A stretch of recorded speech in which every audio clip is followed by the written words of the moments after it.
ശിവനാണ് ഇവിടെ പ്രധാന പ്രതിഷ്ഠ വരുന്നത്.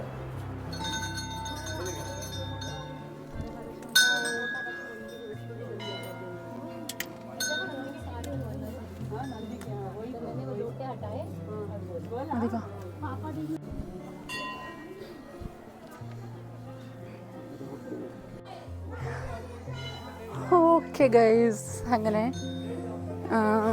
നമ്മൾ സ്വയംഭൂ ആണെന്നാണ് പറയുന്നത്. എനിക്ക് ഫുള്ളായിട്ട് ഇതിൻ്റെ ഐതിഹ്യം എന്താണെന്നൊന്നും അറിയില്ല. ഞാൻ കിട്ടുകയാണെങ്കിൽ പറയാം, വീഡിയോയിൽ ഞാൻ ആഡ് ചെയ്യാം പറ്റുകയാണെങ്കിൽ. അപ്പോൾ അവിടെ തൊഴുതു. ഒരു കുഞ്ഞൊരു സ്പേസാണ്, അതിൻ്റെ അകത്തൊരു ശിവലിംഗം ഇരിപ്പുണ്ട്. ശങ്കരാചാര്യ ടെമ്പിൾ എന്ന് പറയുന്നുണ്ടെങ്കിലും സ്വയംഭൂവായ ശിവലിംഗത്തിൻ്റെയാണ് പ്രതിഷ്ഠ.